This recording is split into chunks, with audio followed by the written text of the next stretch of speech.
Good morning, everyone. My name is Cameron Green. I'm the Director of Professional Learning and Communities at Southern California Grantmakers. It is such a pleasure to see you all virtually again. Well, see you all, I use that in air quotes. It is nice to have you for virtual board meetings, what works and what doesn't and why. We are so pleased to be joined again by our fantastic facilitator. You may have remembered him from our last session, which received rave reviews. And this session is actually a member requested session. As we move and navigate into this virtual space, many folks have questions about doing board meetings effectively. And Andy Goodman is co-founder and director of the Goodman Center. And along with his storytelling as best practice, he is the author of Why Bad Ads Happen to Good Causes and Why Bad Presentations Happen to Good Causes. He also publishes a monthly journal, Free Range Thinking, to share best practices in the field of public interest communications. Andy is internationally known for his speeches and workshops on storytelling, and he's led over 500 trainings, 500 trainings to his clients. I'm sure you'll see why Andy is quite the popular person for these trainings. We're so pleased to have him today. So let's do a virtual warm welcome for Mr. Andy Goodman. Andy, hello and welcome. Thanks, Cameron. Good morning, everybody. And hello from Los Angeles for those of you who are not in LA. I'm here along with my Associate Director, Celia Hoffman. She'll be co-facilitating. Good morning, Celia. Good morning and good afternoon to anyone not in LA. Welcome to Virtual Board Meetings, What Works, What Doesn't, and Why. A little bit of housekeeping before we get going. If you're a note taker, I don't want to discourage note taking, but please know that when we're all done, Southern California Grantmakers will make sure that you have access to a copy of all the slides that you're going to see today. So please know that that's coming your way. And one other thing, if you don't have to rush off at the end here, me and Cameron and Celia will stick around. We have what we call after class time. So if you have a question, a comment, other business that we didn't get to in the time allowed, and you can stick around, we'll try and stay around for an extra 5-10 minutes to deal with that. So please know that's coming. All right, what are we going to do in the time we have together? Well, we're going to do 4 things. First, let's talk about what's going wrong. Why do online meetings go off the rails? There are a number of problems out there. You know what they are. You've encountered them. We'll talk a little bit about why they're happening. And then let's talk about how to get past them. How can you better prepare for a virtual board meeting now that we're having to do this like this online? Once you're in the meeting, how do you facilitate a virtual board meeting so that the actual experience goes better? And then very quickly, how do you follow up afterwards? So that's what we're going to do. So let's talk first about why online meetings go off the rails. And here's the first problem. The first problem is a false assumption, kind of like, what's the big deal? This isn't so different. Yeah, we can't see each other, but we can all see the same slide on the screen. We can all hear the same thing. So a lot of people feel sometimes like moving all this stuff online is just like a presentation, minus eye contact. And there you have your webinar, your web meeting, what have you. But there is a big difference, and it's something that Cheryl Branham of Missouri State University wrote about. Take a look at this quote from this article, Why Zoom is Terrible.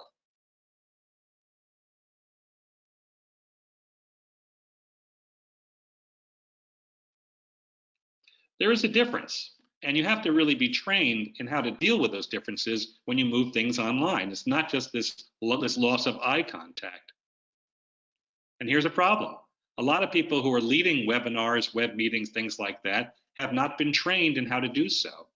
When we first saw the first big uptick in these kind of meetings back in 2009, coming off the Great Recession, we did a report to actually study what was going on. It was called Dialing In, Logging On, Nodding Off, the True Costs of Teleconferences, Videoconferences, and Webinars. And in the report, we surveyed 1,218 people just like you, full-time professionals in the philanthropic, nonprofit sector. And look what we found. We asked people, how many of you have been thrust into the roles of leading web meetings or web trainings or webinars, but have had no training in how to do it? So how many of you are leading these meetings, but have no training? And you know what people told us? 3 out of 4 said, yeah, I'm leading these meetings, and no, I haven't had any training. I'm figuring it out as I go. So that's a problem. And then there's the problem of where the people who are attending your meetings live. You might think that they live in Los Angeles or the San Fernando Valley or Burbank or wherever. They don't.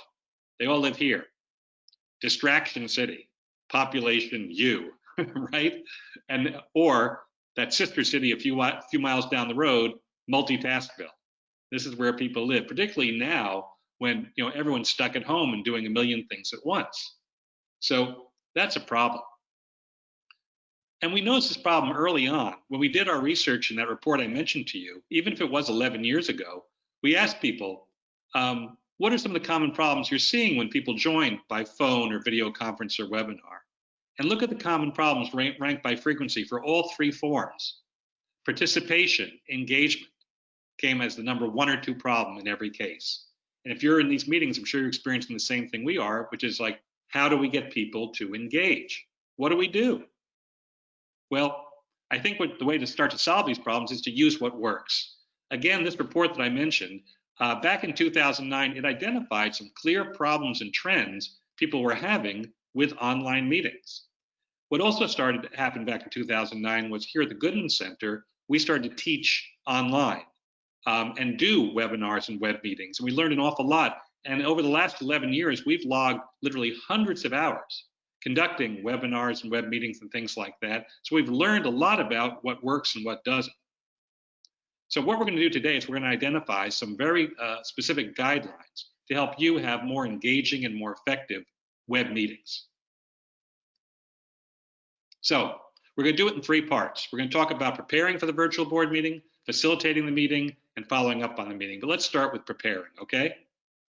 And in terms of preparing, here's where it starts. A written agenda distributed in advance is the single best predictor of a successful meeting. Now, if you're sitting back and saying, hey, this could pertain to in-person meetings, we're here to talk about virtual meetings. I don't care what kind of meeting you're having, in-person or virtual, the agenda is the backbone of your meeting. And if you're not preparing the right kind of agenda, particularly now when we really need people to be engaged and organized and have really good structure, then you're not off first base. And I really would like you to think of your agenda this way. What goes into a strategic plan? When you sit down to work on a strategic plan for your organization, your foundation, your nonprofit, what are the essential elements? Well, a good strategic plan will tell you where you're headed, right? They'll tell you the steps, the processes you're going to use to get there. It's going to break down the roles and responsibilities of everybody on the team to help get you there. It'll identify the resources required to make the journey, and it will bring up any other critical factors. So that's a very rough definition of the major parts of a strategic plan. But the reason I show that to you is because a really well-articulated agenda for a board meeting should do all the same things, except not for the next year or 5 years, it's for the next hour or 2 hours of your life. So let's talk about how to create a really solid agenda that will work for you, in the future when we get back to meeting in person, but will also strengthen your virtual board meetings by giving you a much tighter sense of what you're going to do and how you're going to do it in this diffused environment. So for the next few minutes, let's focus on the agenda. And what should be on a good agenda? A lot of people think an agenda is just a list of topics. Here's what we're going to talk about, and off we go. But there's more to it than that. So in the old days, an agenda would start with the location, the starting and end time, and the date, etc. But nowadays, the agendas look more like this. And you can see where we have the link and the meeting ID and the phones and things like that. So if you send out an agenda in advance now, you got to give people the basic information for how to connect. That's just the minimum daily adult requirements of your new agenda. Won't belabor the point. But here's where it gets interesting. Here's something that a lot of people don't bother to do with their agendas, to have a statement of the meeting's objective. Not just the title of the meeting, but the objective. What are we here to accomplish? You'd be amazed. We've been teaching this class for a long time about meetings and stuff like that. I've seen hundreds of agendas, and so many of them don't bother to articulate this. And why do you want to do that? Why do you want to spend time thinking about the objective? Well, I'll give you 2 good reasons. First of all, if you're the convener of a meeting, sitting down and writing down the objective of the meeting will help you clarify what it is you intend to accomplish. Not just what we're going to talk about, who's going to talk and bring what, but what are we out here to accomplish today? You might find that if you actually spend a few minutes thinking about this, it might lead to leading with fewer people or no meetings at all. And for the people who are attending the meeting, it eliminates the why are we here question. You know, prior to the pandemic, if you're like me, you probably have stepped into one or more conference rooms where you sat down with everybody, the meeting convener hasn't arrived yet, you looked at each other and said, does anybody know what this meeting's about? So for the participants, it lets them know why they're there and what they want to achieve. But it can be tricky. What I find is when people try to do this sometimes, they don't always get it right. For example, I'll have an agenda and at the top it'll say objective, weekly staff meeting. Well, that's not an objective. That's not an objective or even a process. It's neither. Sometimes they'll say, here progress reports from department heads as the objective. Well, that's not an objective because you could do that, but you could accomplish nothing. You could just be wasting time. That's a process. But if you say, the objective of this meeting is to ensure departments are supporting each other to the fullest extent possible, then you truly have an objective. Then people know why they're there. The left hand needs to know what the right hand is doing. So spend a moment or two thinking about your objective. Then you can note down the participants. Who's there, who should be there, etc. Now you see here it says noting on-site or remote. Well, on-site generally isn't an option anymore. When you have that option in the future, you'll want to note who's going to be in the room, who's dialing in, who's joining via Zoom or GoToWebinar, what have you. The advantage of doing this is if you circulate this agenda in advance, people who get it might get back to you and say, you know, I see that you've listed Celia on the agenda, but she's actually been on vacation that week, so you might want to take her off. Or I see we're covering various topics, but you don't have Monica down. I think she should be there. It just makes sure that the right people are in the room and people who don't need to be there aren't. So list your participants. Now we'll get into the guts of the agenda, the list of topics and who's leading each topic. A lot of good meeting leaders will parse leadership and allow different people to lead at different times. So when you put this on the agenda in advance, it lets people know, oh, I've got to lead section 3, I will come prepared. Let me show you what this looks like in practice. In one of our previous classes, we had someone from Foundation for a Healthy Kentucky. They sent in this agenda, and as you can see, let me blow it up for you. You see the various topics to be covered, and you see who's going to be handling each one. You know, that avoids that awkward situation of, all right, time to get down to the Community Advisory Council, and Mary Jo says, oh, I didn't know we were covering this, so I'm supposed to lead. Okay, let me run to my office and get my notes. You know, set people up for success.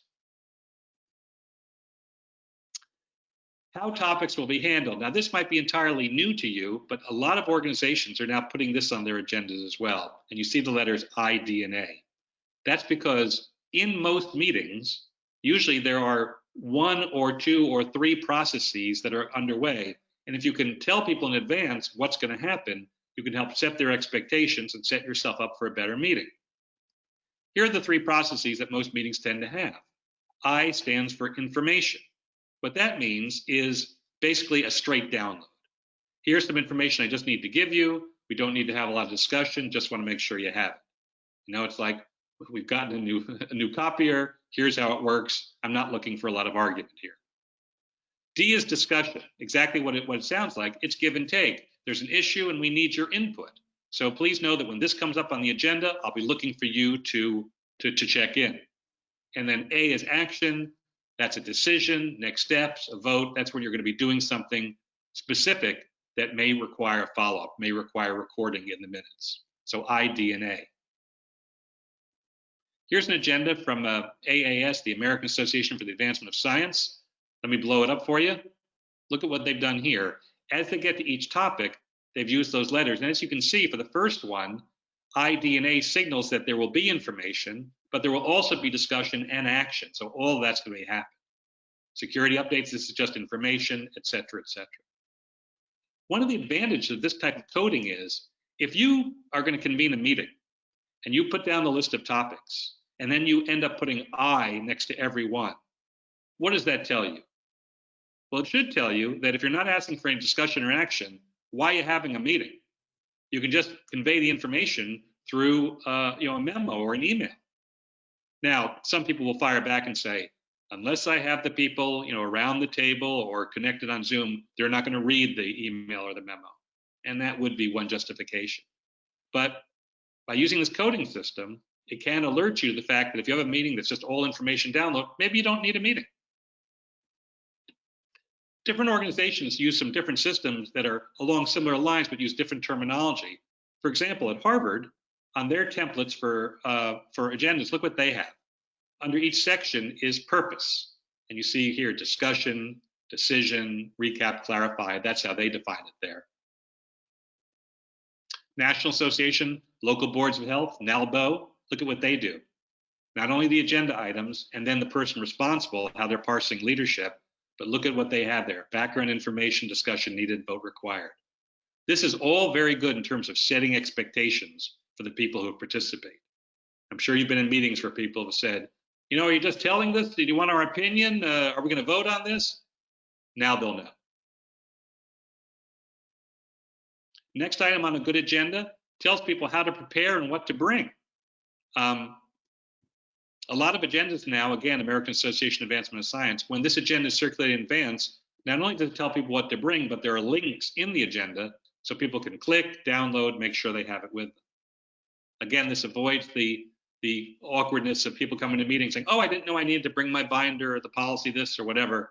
It's on the agenda itself, tells people what to prepare, maybe even links them to it. Here's another example from another former client, Jewish Federation of Greater Atlanta. Look at what they have on their agenda. Pre-work, please visit the dashboard, please review the following document, etc.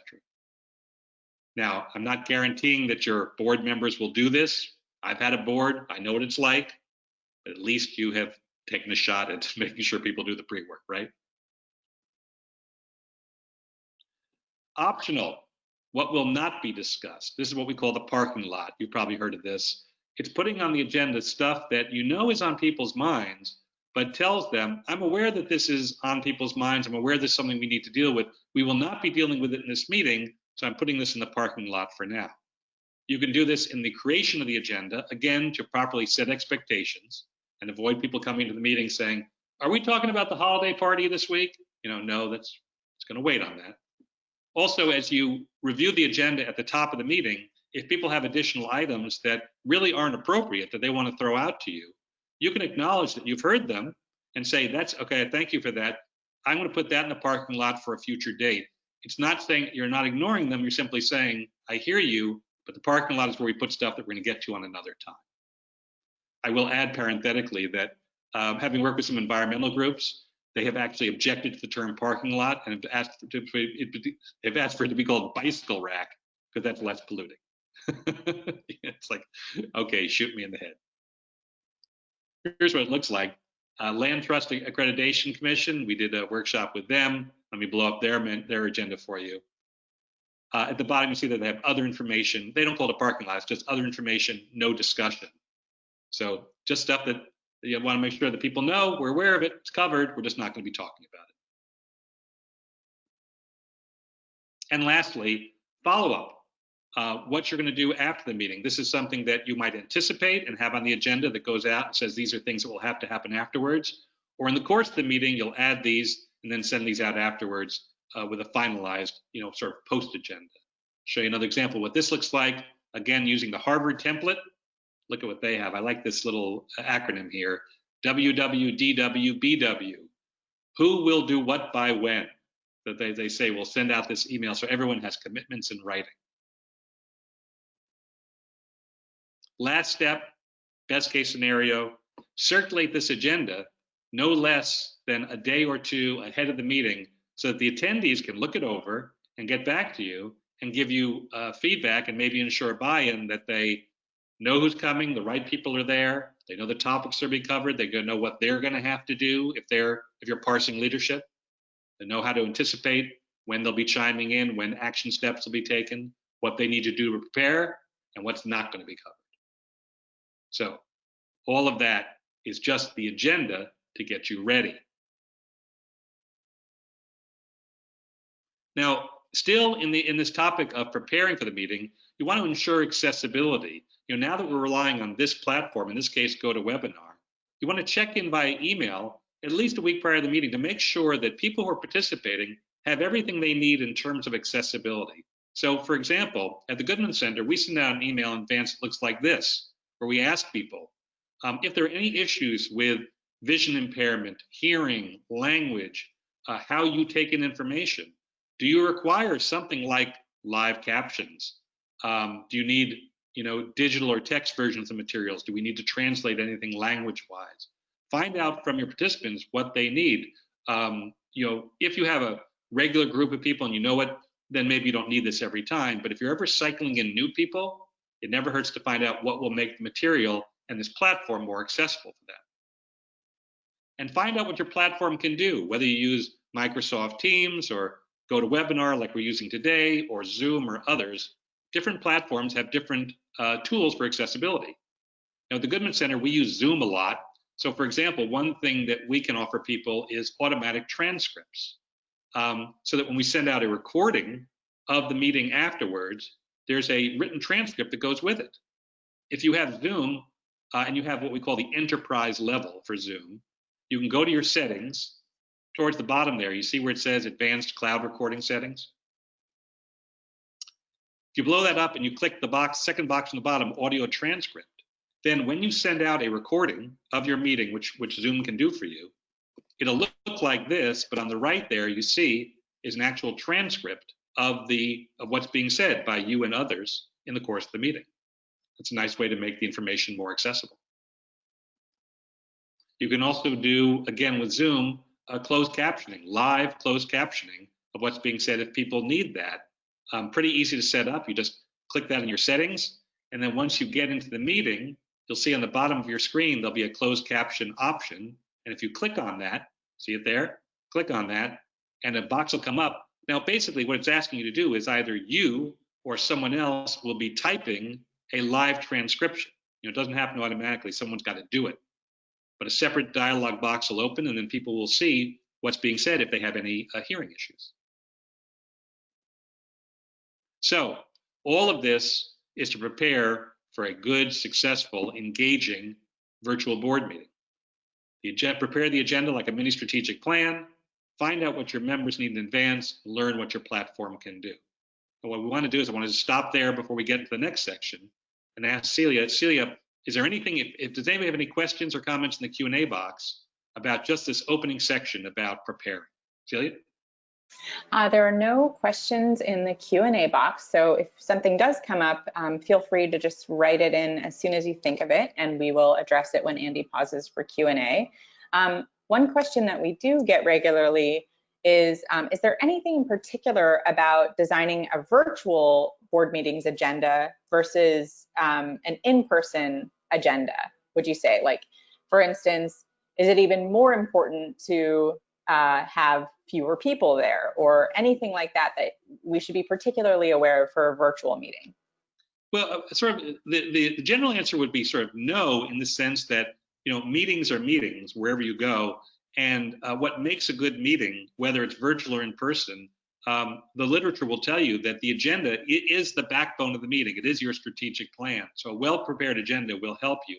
The items that you need to add for virtual agendas, I think we showed at the beginning. For example, you want to provide the basic information about how to link and how to join. You could also put your questions about accessibility either on the agenda or in the cover email that goes out with the agenda to make sure that you're covering those bases as well.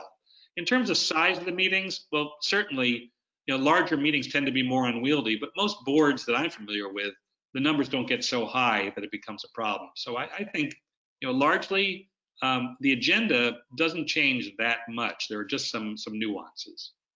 But good question. Elvira asks, can you go over the settings for Zoom one more time? Certainly. Let me go back to that. I'm just going to go back to my thing here. Hold on one second. I can do this.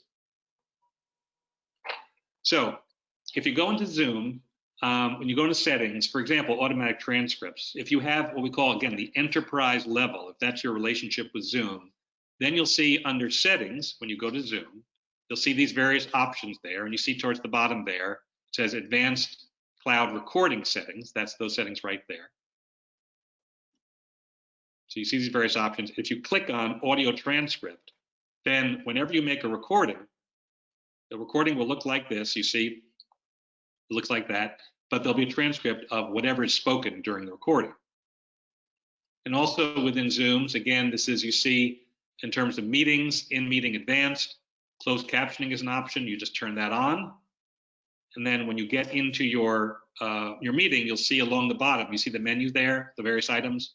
Closed caption will appear as a choice. If you click on it, this dialog box will come on where you can assign someone to type a live transcript, and that's how that would work. Okay. Great, thank you. Let's move on. So now that we have adequately prepared, let's now facilitate a virtual board meeting, and here's where things do get different, because now we're online. Now we're in a different world. So first thing is make sure you spend some time how to use the platform, whether it's Zoom, WebEx, GoToMeeting, GoToWebinar, Microsoft Teams. You spend a few minutes up front making sure that people know how to mute and unmute, turn their video on and off, ask questions, deal with technical problems, etc. After a while, if it's the same people attending and the same platform, you could spend maybe 20 seconds with a quick refresher and off you go. But if you're cycling in new people on a regular basis, make sure they know how to participate to the fullest. Don't assume that people know how to use this. There's all kinds of tools, and platforms are different. So just make sure people know how to use the platform. If your board members are tuning in with video, if they have video streams of themselves, like on Zoom, use those videos purposefully. Now today with GoToWebinar, we don't have that option. But if you have like a Zoom meeting like you see here, and you can see your board members, streamed across the top of the screen, the side of the screen, here's what we recommend. When you start the meeting and people are coming into the room, the virtual room, we tell people, let them have their videos on. Say hello, welcome. It's like standing at the door of a conference room and welcoming people as they come in. It's just a nice sort of human light touch. But once you get underway, and let's say you're into sort of presentation segments where maybe you're using slides or one person is talking, then generally we suggest that you turn them off at that point. That serves two purposes.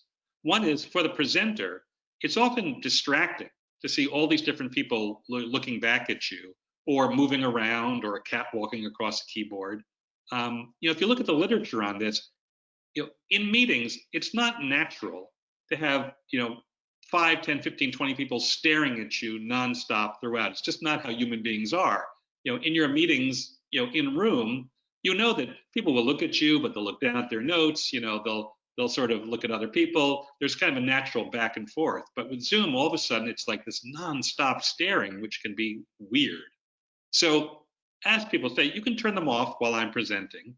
For them, it's also helpful because they can be distracted looking at their own video or looking at other people's videos. So turn them off during presentations or segments where one person is talking at length. But then when you stop down for discussion or comments, then turn them back on. If you've been sharing slides, stop sharing, go back to, in Zoom, what they call gallery view, where you can see everybody. And that's when it's appropriate for everyone's videos to be on and have a discussion. What I'm finding, what we're seeing in the literature, is that most people think it's like, it's on all the time or off all the time, but you can toggle effectively back and forth. And we're seeing this being written about a lot. Look at what the Wall Street Journal said back in early April.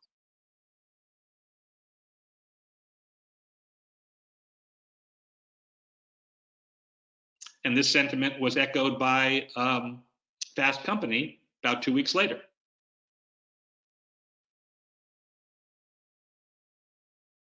And even a couple weeks after that, the BBC said virtually the same thing.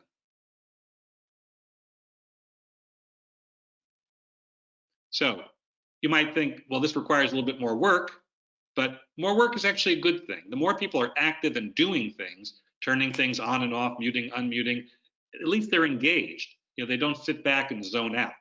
So try using these videos purposefully. Take time at the beginning of the meeting to check in. When people come into the room, you don't know what they're bringing with them in terms of their feelings. And right now, people are still dealing with COVID, dealing with the lockdown. A few weeks ago, I was in a meeting at the Robert Wood Johnson Foundation, and it was in the height of the protests in reaction to the George Floyd murder. And so people were really upset and having trouble, focusing. So the meeting leader did something very nice. He had a nice light touch at the beginning of the meeting. He asked people to do a little poll, and he said, check in, give me your personal weather report. How are you feeling today? And it was a chance for people, without articulating too much, if they were feeling a little bit, a little gloomy, not so happy about the way things were, so they could sort of express that, hopefully release it for the time being, and then participate. But take a few moments at the top to check in with people.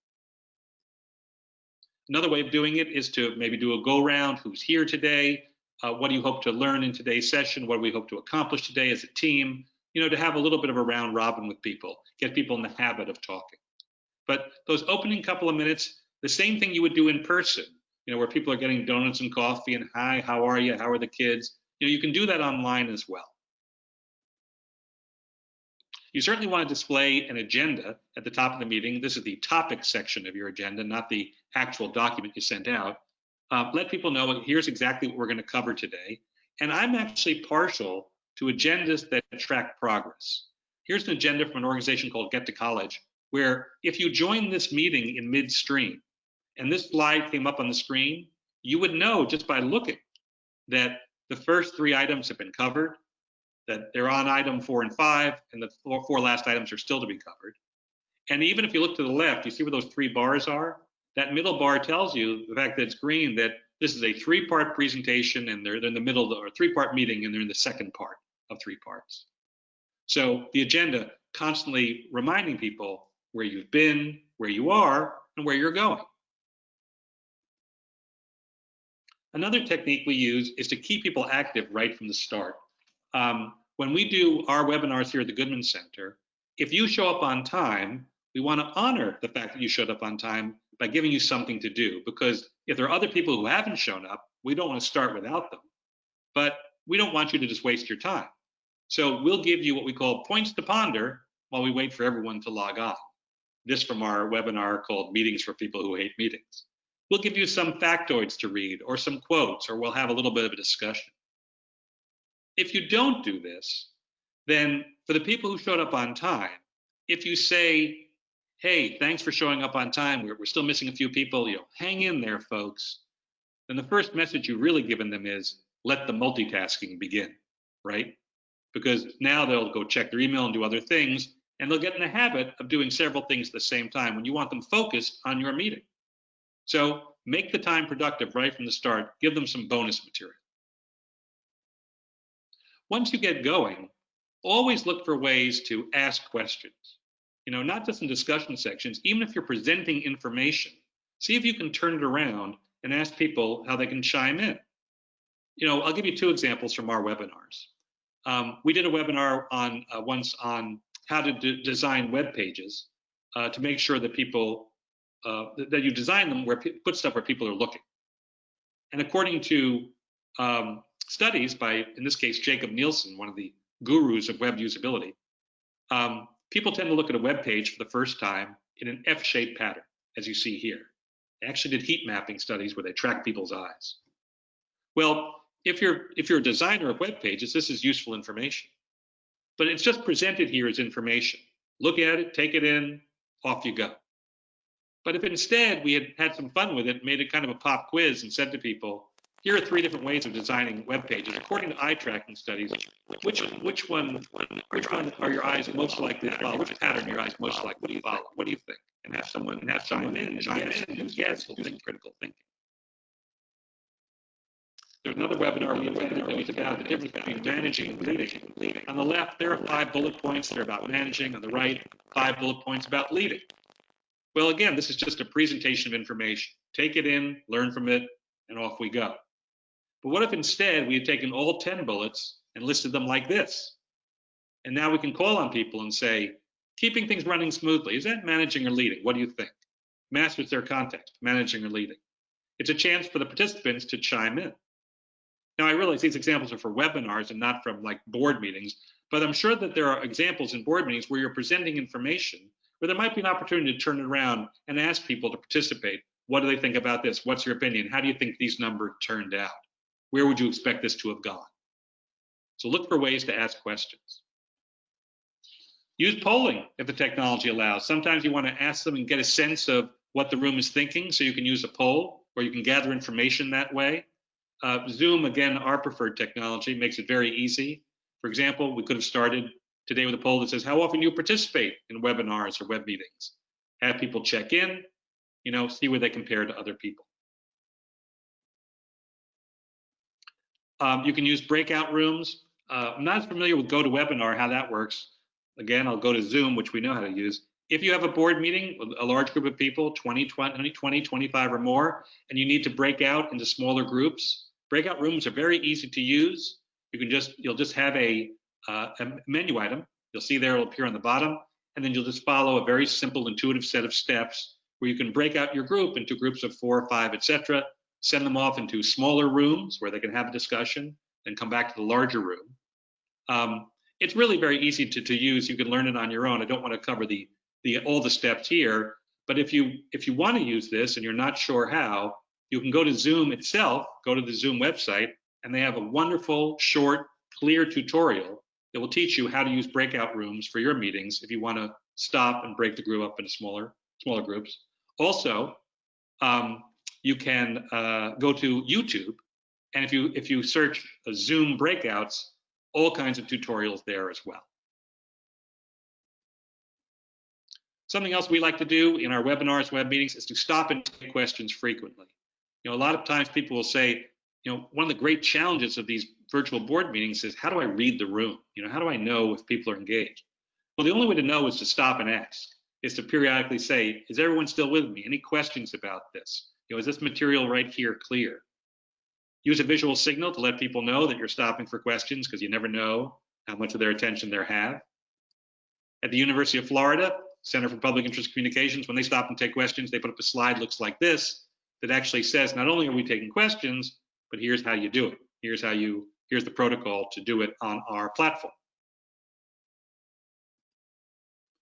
Something else we recommend is that if you want to do this, it helps to have 2 people facilitating the webinar. A person like me, who's doing most of the talking and is in charge of the content, and then a person like Celia, whose main job is to keep an eye on the chat box, the Q&A box, to look at questions.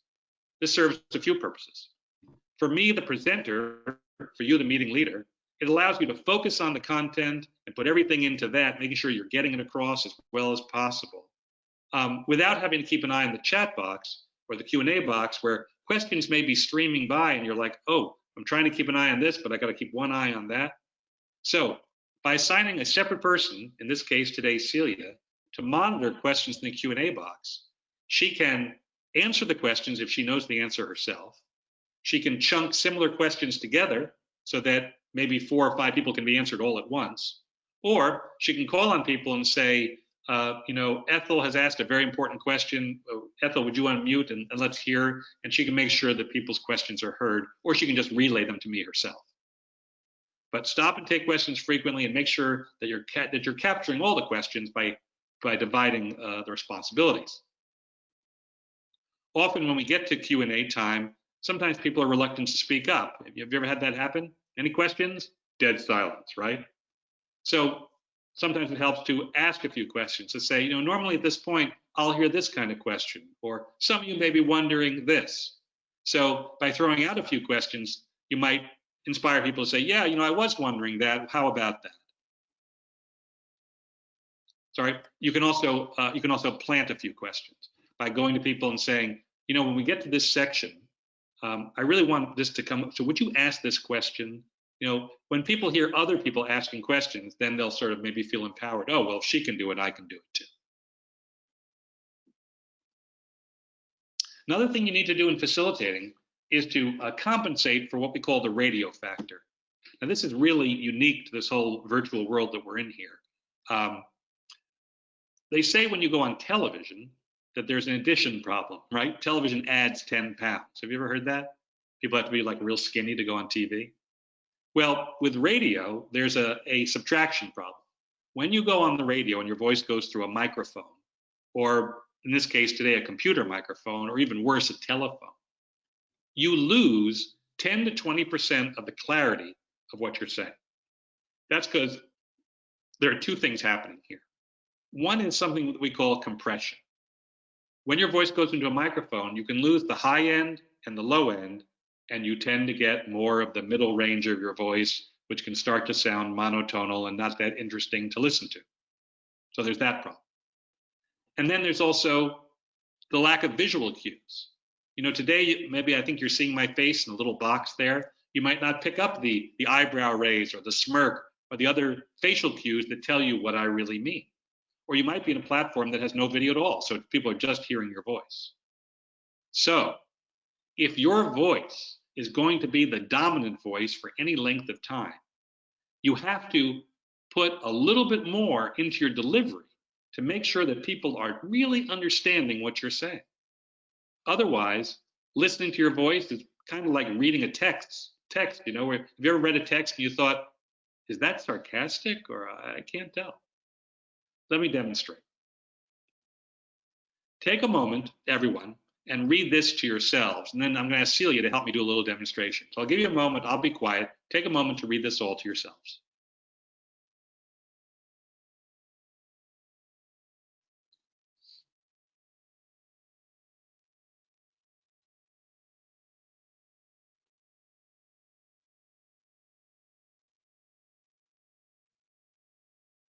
Okay, you had a chance to read it? Celia, have you had a chance to read that? Yes, I have. All right. So Celia, what I'd like to do is let's pretend that this is not on the screen, okay, that no one has read this, and that I'm making you, you are the co-host now, and I'm turning over this portion of the webinar to you. And I want you to read this aloud to the audience today. But when you read it, just read it in your normal speaking voice. Please don't try anything special, your normal speaking voice, and we'll listen to what that sounds like, and then we'll try something different. So whenever you're ready, take a deep breath. The floor is yours. Let's hear about the radio factor. Okay.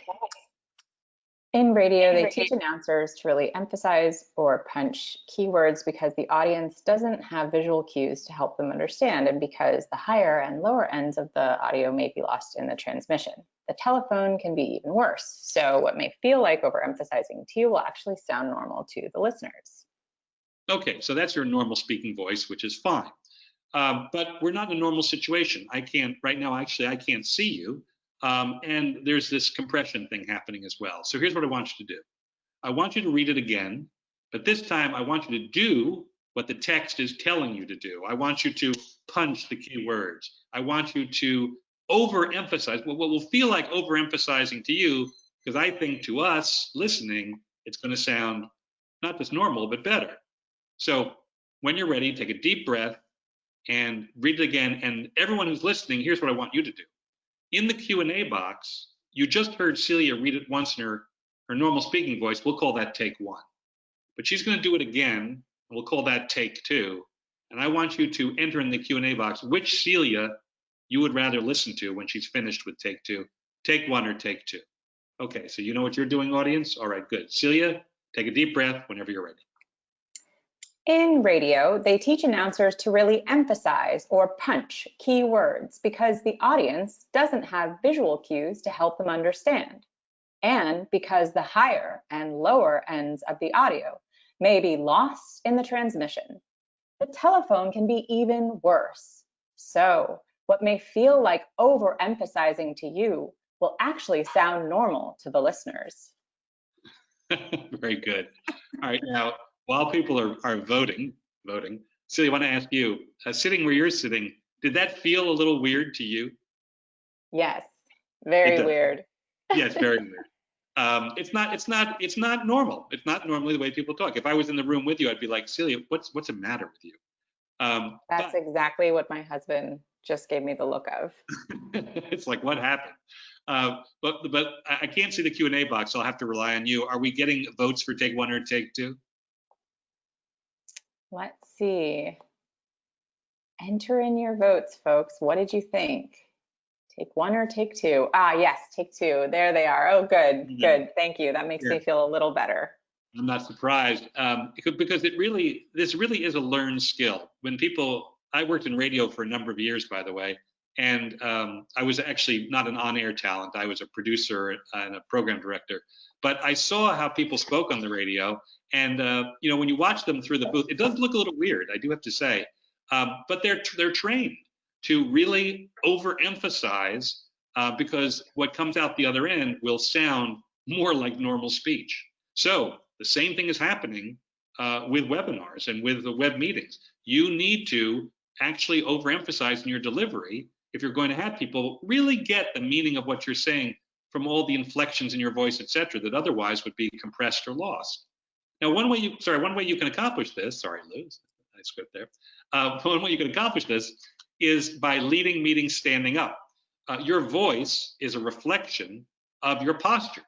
So if you have a standing desk or can elevate your laptop and can stand and you can gesticulate and you can, project to the whole room, that'll come across as opposed to, just crunched over your laptop, sitting at a desk, bent over. Your voice will reflect that too. Another tip for facilitating: what happens when you can't get a word in edgewise?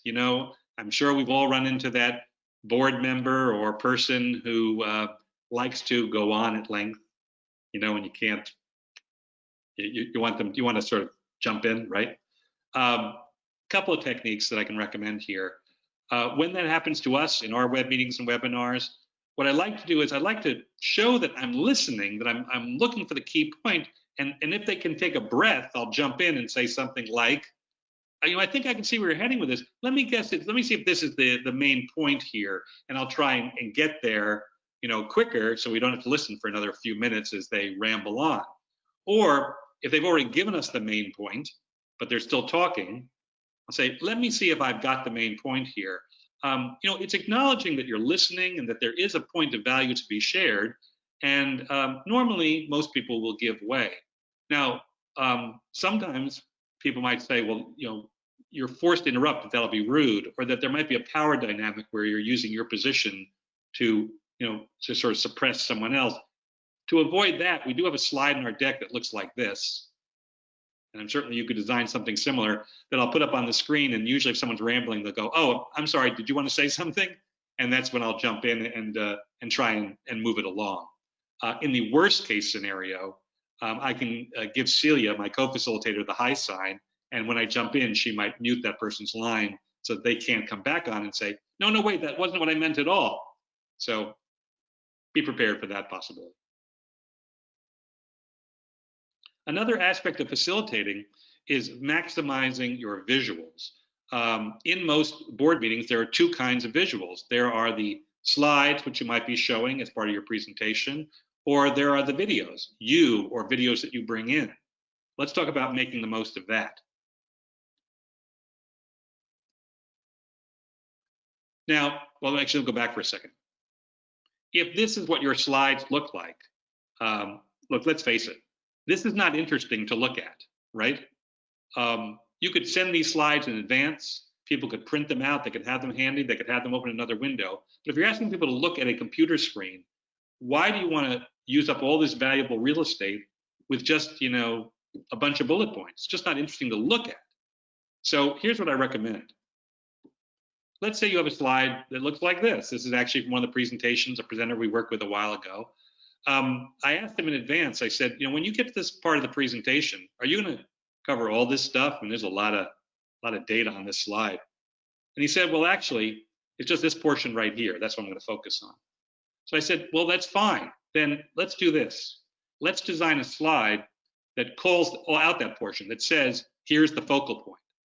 And then when you get to the meeting, you can send your handouts in advance. That's what you have on the list. That's what you emailed in advance that says, here's my deck, here's what I'm covering. But when you're in the meeting itself, your slide is telling people, here's the important stuff. This is what we're focusing on. You see, they're working hand in hand, not just duplicating each other with something uninteresting to look at. Another example, if you're talking in the course of the meeting about your vision and you're using a slide from a PowerPoint deck, your vision should be inspiring. It should be emotional, right? This is your vision. This is where you want to go. for educators for fair consideration. And at the meeting they were having, they put up this slide to talk about their vision. You know, style can equal substance. This is not inspiring stylistically. Now, elsewhere in the deck, they had a beautiful picture, and I said, how about if we put up a slide like this for your vision, where you take that wonderful picture and you put that up on the screen, so we're seeing human beings as part of your vision. There's emotional content, you know, same text, just a different design. If you're going to use slides, the less text, the better. It shouldn't be a reading experience. Take off the slides, whatever you don't need. Things like annotations and footnotes, you don't need those on your slides in a webinar or web meeting. If you want to have contemporaneous citations, you can put that in the chat box. You can send people a bibliography in advance. Doesn't need to be on your slides. In general, the less text, the better. You don't want it to be a reading experience. Unless you do want them to read, in which case I recommend you do something like this.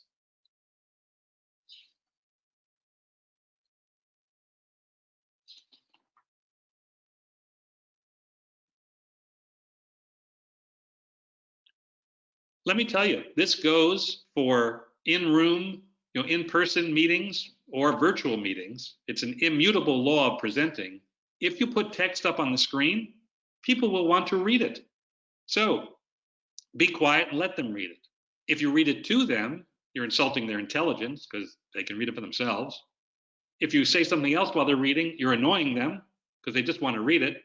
And if you let them read it, then they hear it in their own voice in their heads, which just happens to be their favorite voice. Now, if you have video capability, now today you can see my video, make sure that you don't make some of the common mistakes in terms of presenting yourself. So if you have video like Zoom does and some of these other platforms, just take a few moments to make sure you're doing it right. For example, I've been through far too many webinars where the person has had a lot of bright light behind them or off the side. You can see their face, but it's mostly shrouded in darkness, so you can't really see their expression. Take the time to frame yourself correctly. You know, look at how they frame people, how people frame themselves on TV, like for newscasts and things like that. I've been through more than one webinar where I've stared at the top of someone's head for 30 minutes. Avoid the unflattering angle. If you are using a laptop and you're hunched over your laptop, you know, everyone else can be looking up your nose for 30 minutes. And make eye contact. In webinars, what you need to do is to look at the camera. By looking at the camera, it looks like I'm looking at you, right? If I look at your little video stream, which often is off to the right, then it looks like I feel like I'm looking at you, but you're like, where's he looking? So there's a simple checklist to make sure that you make the most of this format. Properly lit, properly framed, a background that's not too bright or too distracting, and you make eye contact with the people that you're talking to. It's the closest you're going to get to looking them in the eyes. It makes a difference. Even if you're that little box in the upper right-hand corner, you know, spend the time to do it right. And if you want to bring in other video to sort of break up the flow, give people other things to look at, to learn from, you can do that too. There are videos, there's a video right now on YouTube called a video conference call in real life. It's hilarious. When you get a chance later today, go take a look. But if I want to import 30 seconds of that video here, I can simply pull that into my PowerPoint. I can put it on a slide with a black background or make it play full screen. And then when I'm ready to get to the video, it should look and sound something like this.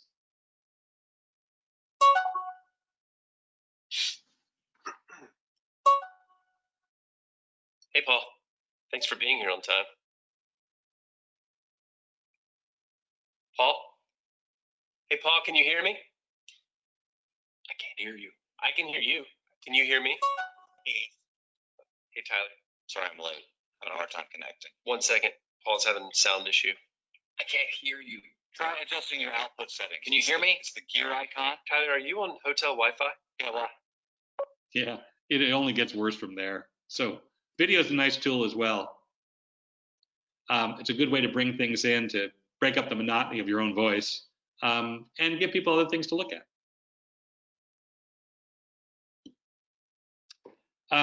Know when it's time to take a break. And facilitating at the Goodman Center, it is a ironclad rule that we don't go more than an hour without a break. We limit most of our classes to an hour. We like to limit meetings to an hour. If we have to go longer, when we have like 2 and 3 hour meetings or webinars, we break every hour or every 50 minutes or so and take a substantial break, 10 or 15 minutes. I don't care how good or engaging or entertaining you are, it's still an hour of sitting and staring at a computer screen, and after a while all the blood tends to rush southward. So give people a break and tell them, get up, go outside, get some fresh air, get refreshed, and come back. And lastly, in facilitating, know that stuff is going to happen. We live in a world now where connections get lost and people lose their video, and all kinds of stuff happens. We did a webinar a few weeks back where my connection got lost. I was disconnected. I was leading the webinar. I had to turn to, fortunately, Celia had a copy of the slides, was able to jump in. So ask yourself, what can go wrong? And when it does, what's our backup? What's our plan B? So there you go. A whole bunch of recommendations for facilitating your virtual board meeting. Again, I want to stop there and ask if there are any questions or comments in the Q&A box. Questions about anything you've seen here or things you've done yourselves to facilitate virtual board meetings that we could add to this list. I'll give you a moment and we'll get to our last section about follow-up, which is really very quick. Celia? Yes, lots of questions here. So if we don't get to any questions that you may have asked during this segment, we will get to it in after class time.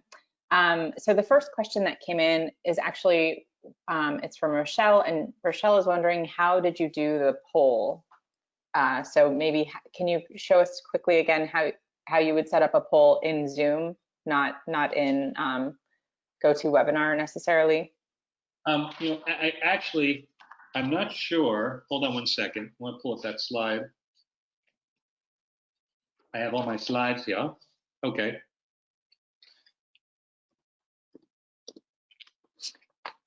So you see there, if you're in Zoom, actually, let me go back.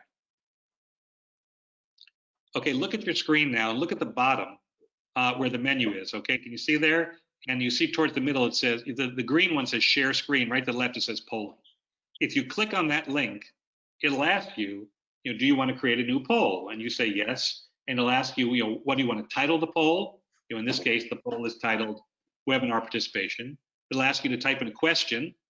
In this case, how often you participate in webinars, and then we'll ask, is it a single choice question, a multiple choice question? Can people, don't people have to pick one? Can they pick, all that are apply? You write in the various answers. I just typed in those words, and then you type save poll. And then when you get ready to do the meeting and you click on polling, then this option will come up and you can launch the poll. People will click on it. And there's a button that says share results, and the results get shown. Again, if that was a little quick or not clear, go to Zoom, go to the tutorials. They have tutorials for everything they do, and they will walk you through the steps. It really is not, it's not that hard to do. Awesome, thanks. Next question from Justin. Justin asks, when it comes to action items, what is a more preferred method of noting motions for approval? Raising hand or verbally dictating or other? That's a good question. That raises a point that I wanted to make, that I forgot to make, which is when it comes to the rules, sort of the rules of board meetings, things like points of order, voting, things like that, do check your guidelines and see, and these guidelines may vary by where you are in terms of if there's anything that has to be done differently when everyone is meeting remotely. I'm not sure, this is above my pay grade, but there might be things that have changed. In terms of things like voting, you can use you can create polls to do voting. You can go into gallery view where you can see people literally raise their hands. In Zoom, there is a raise hand option where people can raise hands or lower hands. So there are various choices, and I would simply ask you to sort of look at all the choices out there, look at what's required by your rules, and then choose accordingly. Great. Next question, Anne-Marie asks, any guidance on how long prep for a good meeting could take in proportion to the actual planned meeting time, or a baseline amount of time we should allocate for planning? Well, I have to give you the all-purpose, never satisfying answer. It depends. It depends on the length of the meeting. It depends on how much time it's been between meetings, how much you want to cover. A good agenda should take you, probably should take you no more than 10 or 20 minutes to go through all the steps that we just talked about, maybe a half an hour tops. Because things like thinking about your objective can really be an opportunity to sit down and think about, clearly what is it we want to accomplish here, and that may take the most time of all. Beyond that, in terms of getting materials ready, preparing slides, things like that, I can't give you an absolute number. Usually, the general rule of thumb is the more time you put into preparation, usually the better the meeting is going to be as a result. The more you put into it, the more you'll get out of it. I know that's a cliche, but it's true. Do we have time for one more? Yeah, I think so. I think we have until 11:15 all in for questions and comments, etc. I'll ask Monica to chime in if I'm wrong. Monica, is that right? Is 11:15 our final out time? Yes, correct. Okay, good. Then we do have time for more questions. Go ahead. Great. So Anita asked, any pointers for small groups? So if there's any particular things that are more applicable to small groups rather than larger ones, and yeah, what are your thoughts on that? Well, I think with small groups, again, I'm going to refer to Zoom because it's the platform I know. The more that you can be out of slide mode and into gallery view where you can see everybody, I think the better. Because if it's about a small group, if it's about interaction and discussion, why not let everybody be on screen and see each other? I don't think with a small group, it's as hard for the leader to have 20 pairs of eyes staring at them as 5 or 6. So with small groups, I like to avoid being in this slide sharing mode and being mostly in gallery view as much as possible. We have a number more questions, so just let me know when you want to. Let's do a couple more. Okay, great. Natasha asks, for using video or not during meetings, do you control that as the facilitator, or do you ask people to turn their video on and off? People often forget to turn their videos on or off, depending on what you're asking them to do. And Celia, chime in here if I'm wrong. I believe with Zoom, we have the ability to mute people, to turn people's videos off for them. Is that correct? Yes. So when we typically do any trainings or meetings, we are using Zoom's meeting platform, and so that allows us to that allows our participants to turn their video on and off, but it also allows us to completely control that on their end and mute them and turn off their videos. Yeah. So in general, what we'd like to do is to tell people, for this next portion of the meeting, please mute your line and turn your video off. And if they forget, then we'll do it for them. We haven't had any complaints about that. I think people understand. We try and explain to them the purpose of doing that. It's not that we don't want to see. We're just trying to create as engaging and productive experience for people as we can based on what we've learned so far. By the way, I should add that while we have learned an awful lot in 11 years of doing webinars, we are putting a survey in the field in mid-July to ask these very questions. Right now we're all engaged in this global experiment of everybody doing business online. And so what better time to capture what works and what doesn't and why with these types of meetings. So we're putting out a survey in mid-July that's going to ask questions as granular as, do you like to have your video on? Do you want to have it off? How long is good for a break? How much time can you do this every day?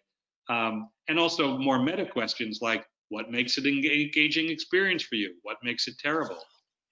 You will hear about this survey, I will guarantee it, because our partners in the project include the Council on Foundations, Independent Sector, Grant Makers for Effective Organizations, Points of Light, CASE. We have 13 different partners who have agreed to promote the survey. Oh, sorry, also Chronicle Philanthropy, almost forgot them, who are going to announce the survey, put it out there, and promote it. So sometime in mid-July, you will be getting at least one email from somebody asking you to fill out this survey. We hope to get somewhere north of 3,000 respondents. We hope to collect the results through the summer and then after Labor Day to be able to report the results. So we will have data-driven recommendations about all these different things we've talked about today right to the moment based on stuff that you tell us. So just want to let you know that that's coming your way. Great. With that, so one more question and then we'll get to our final section. Okay, last question. And then any other question that we missed, we will tackle during after class time. This question comes from Roselma, and she asks, suggestion to facilitate if you cannot see all the participants on one screen. That's a good question. Right now, I can't see any of the participants. I'm not actually sure what you can do about that. You've actually sort of stumped me there. I mean, when I've had been in meetings where there've been so many participants, like in Zoom, where it'll fill one screen and then there'll be an arrow where you have to go to another screen to see more people, I find myself just sort of toggling back and forth just to kind of keep an eye on the various people who are there. I've not come up with a better solution than that. So let's Celia, do you have anything to add to that? Well, one thing that I would say is that it is really nice, obviously, to see people's videos, to see, if they're looking at the screen, if they seem engaged, etc.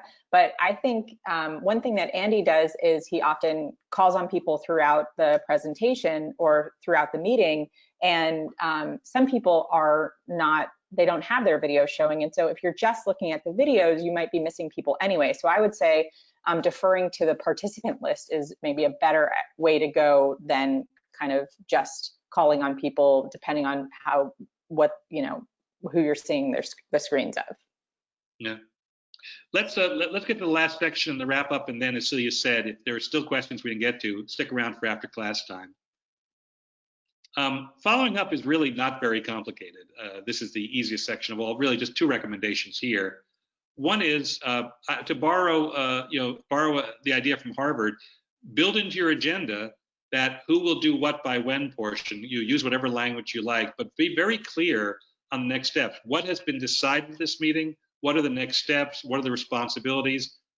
You can put that on the agenda and then send it out afterwards to people as a record of the meeting, and then follow up accordingly. And also, get feedback, because we're moving to this world of virtual meetings, and we're going to be stuck with this for a while. Ask people what is working and what is not in these meetings.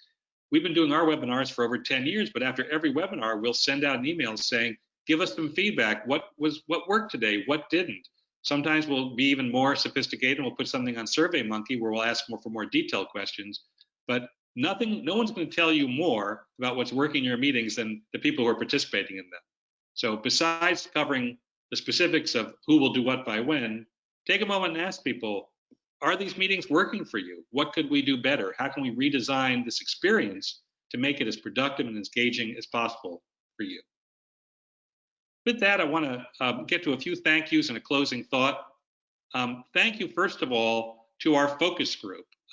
We did some research, but I had lengthy conversations with Jill Bauman at Imagine LA, Heidi Hill-Drum of the Tahoe Prosperity Center, Gretchen Hardison, Climate Resolve, Michelle Medley-Daniel of the Watershed Center, and Carolyn Ramsey of the Los Angeles Parks Foundation, who also happens to be my wife. But all these people are leading on a regular basis virtual board meetings. And so we had deep discussions about what was working and what wasn't and why. They helped to inform some of the data we've already seen. So thank you to these 5 women for their help. And thank you to Cameron Green and Monica and everyone at Southern California Grantmakers for hosting today. We could not have done this without you. Thank you so much for your help. And one last thought before we go. Look, this is where your members live. And if you really want to speak to them where they live, you got to do a little bit more than just, put up an agenda, start the conversation, and hope for the best. We've been doing this for a long time. These recommendations today for preparing, facilitating, and following up are field tested, so we hope you'll give them a try. And we also hope, in the meantime, that you will stay home, stay safe, stay well. One day we're going to have meetings in person again, and I think that when we finally get to that day, we're all going to feel like this.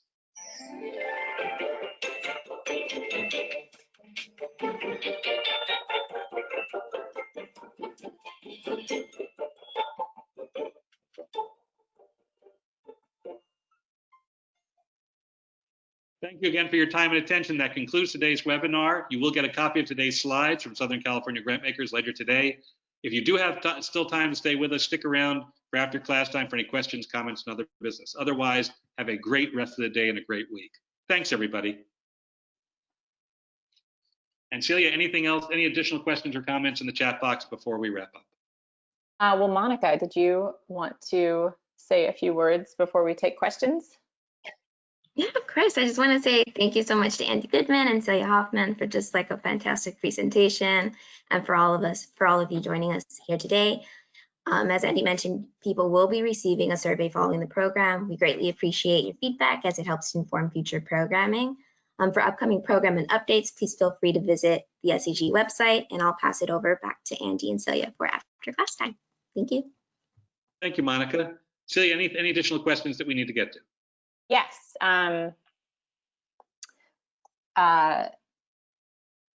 Here is a question. If we have reports from staff for a meeting, is it better to show the full report on screen, let them read the report, and then staff reads it out loud, or to post the report and the staff moves into giving their report, oftentimes reading the report? Well, it sounds a little bit like belt and suspenders there. If they're going to send the report, have people read the report, it just doesn't sound as engaging as it could be.